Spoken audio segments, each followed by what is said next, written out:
Good morning. We look today at Leviticus 13, one chapter, but it's a long chapter. It takes 2.5 pages in my Bible, and it's an important chapter for the Israelites, and it helps us. It will help us understand some of what Jesus did and why people were so upset, because chapter 13 deals with leprosy, with the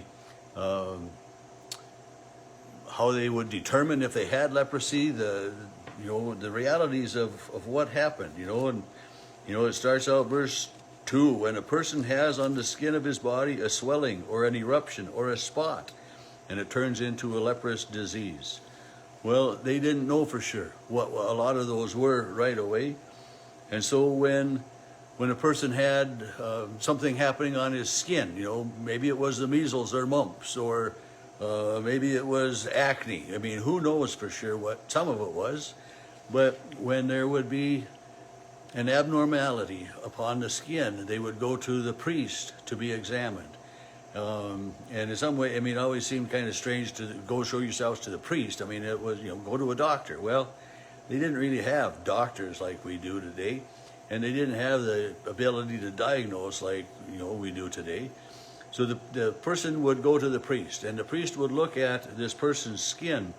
And in this chapter 13, it tells, if the spot is white but the hair isn't white, well, it's probably not leprous. If the spot is white and the hair is white, well, it probably is. And regardless, but most of the time there would be a 7-day quarantine.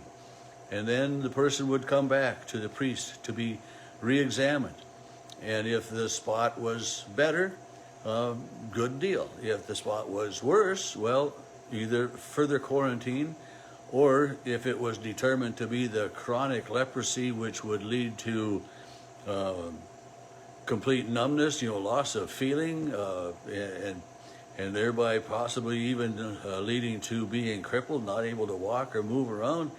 Well, if it was a chronic leprosy that way, they were definitely banned from society. They were outcasts. They had to live outside of the city. They couldn't interact with their spouse, with their children, with their mom or their dad or their siblings. In my head, I always thought of lepers as being men, but it affects every person, young or old alike. It can, and it's an infectious disease. That if you touched someone that had chronic leprosy, you would most likely get it too. And we understand how diseases spread. We've got, if you're sick, you're supposed to stay home from work. If you've got the flu, if you've got a head cold, if you've got, a lot of diseases, illnesses that way that can spread, you're to stay home from work so that you don't infect others. And this idea of quarantine, man, how many of us understand that a whole lot better after these last 2 years with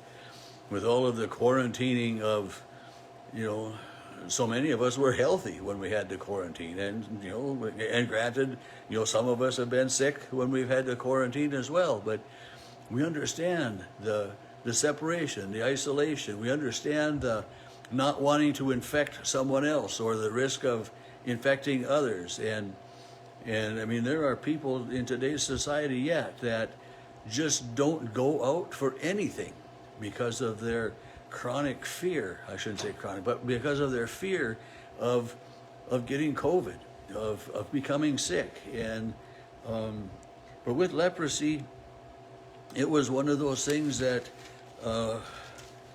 they really watched out for, and they didn't really understand it. It's you think about 100 years ago or 150 years ago, how many people died of consumption?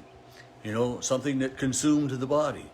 Most of the time today we would refer to that as some sort of cancer or other, or they would have a much better medical term than consumption.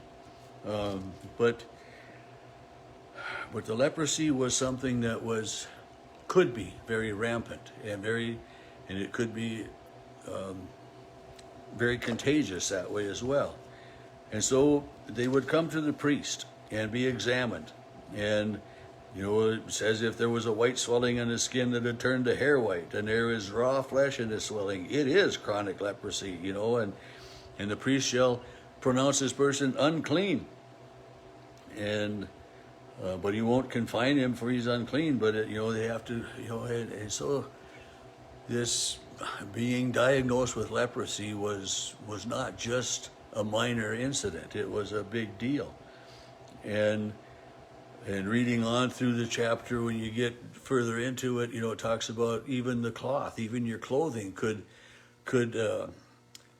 carry this leprosy, and maybe it would look like mold or mildew upon the cloth. Or if a leper was wearing a garment, well, you certainly wouldn't want to wear it because of the risk of you then being contaminated, infected with leprosy because of that.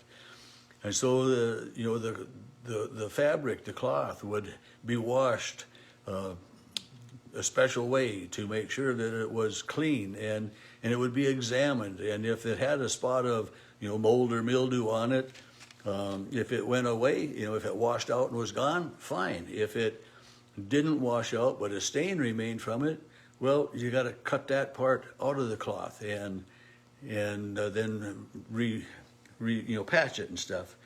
And I've never really looked to see what warp and woof are in cloth before, and maybe some of you know and understand that, but and I'm sure that a lot of times I just read this as wrap, and thought, well, I thought it was kind of strange, but because a wrap is something you put around yourself. But so I looked, and the warp is the thread that goes lengthwise in the material, and the woof is the thread that goes perpendicular, the other direction, and I never realized that there was a difference between which thread was which. It's just the way it is. But and it talks about warp or woof, several times that's mentioned here, and whether it's woolen or linen or anything of skin, or it's it's just some of those interesting things that come up that way. I'm going to back up, like verse 40 of chapter 13 said, if anyone loses the hair from his head, he is bald, but he's clean. So, but there were diseases of the skin of the head too that would be itchy, that would maybe be like a ringworm, or maybe dandruff. Or sometimes people just go bald, but others would be afraid that, well, that's a sign of leprosy. There's something wrong with that guy, if he lost his hair or she lost her hair. And so just being bald wasn't a sign of a disease. What it was just, being bald. And Cheryl's going to groan really loudly right now, but my brother Jerry, he's got less hair than I do, and he told me one time that, a man that's bald in the back is a lover, and a man that's bald in the front is a thinker, and a man that's bald all over thinks he's a lover, or something like that. But I really don't think there's much to that. And so anyway, it's just, some of those things that, in society there are stigmas that go with different things sometimes, and something that you can't do anything about, and it's like a birthmark. There are a lot of people that have birthmarks, and it doesn't impact at all who they are, but it impacts what others think of them sometimes. And there are some people that have some abnormality upon their body. Maybe they've got a cauliflower ear, or and children are born with a cleft palate, and they repair those now, and some people have one green eye and one blue eye, and if you meet somebody like that, it's just, wow, that's kind of really different. But those kinds of things don't make a person sick or somebody we should shun or any of those things. But so often in today's society, we have that because of the way a person looks or different things that way. But going back to Leviticus 13 with leprosy, and with the diagnosis of leprosy, and with the person with the chronic leprosy having to live outside of the city and tear their clothes like they're in mourning, and they would let their hair just get crazy. They were not to look clean and neat at all. And if someone started approaching, they were to cover their mouth, cover their lips, so that and they couldn't speak loud enough so that their germs from their breath would affect someone else. But they would have to yell out, unclean, unclean, so that others would know to stay away. And they had to live, outside of the city, as I said. They couldn't be at home with their spouse, with their children, with their family. If their spouse or others wanted to visit, they could come, but they had to stand at a distance. They couldn't get so close. And these lepers couldn't work. I mean, they couldn't touch anything that anybody else was going to touch. So they were dependent upon the good-heartedness of the people of the community to come and leave them food and provisions and stuff that way, in so many ways. And so it helps to know these rules and these laws that come from Leviticus 13 about leprosy, to understand how radical it was for Jesus to touch the leper. I mean, with Jesus, he isn't afraid of touching you and me either. I mean, you and I, we cannot make Jesus unclean. All of our sins cannot make Jesus unclean. Just like he touched that leper.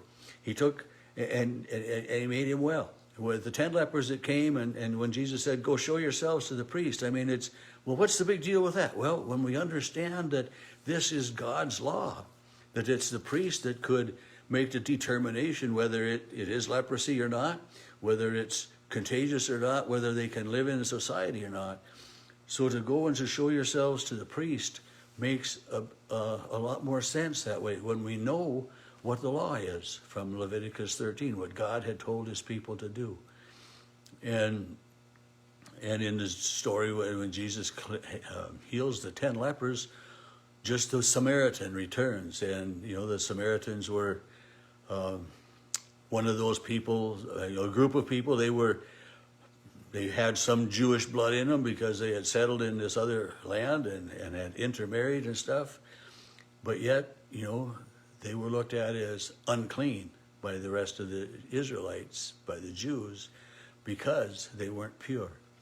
And again, that kind of goes, just a little bit with all of this, that, Jesus had a conversation with a Samaritan woman at the well. And there are many times when Jesus did things that weren't acceptable. And the healing of the lepers, the touching of the leper, were a couple of prime examples of how Jesus crosses boundaries, doesn't let our impurities get in the way of his loving and caring for each and every one.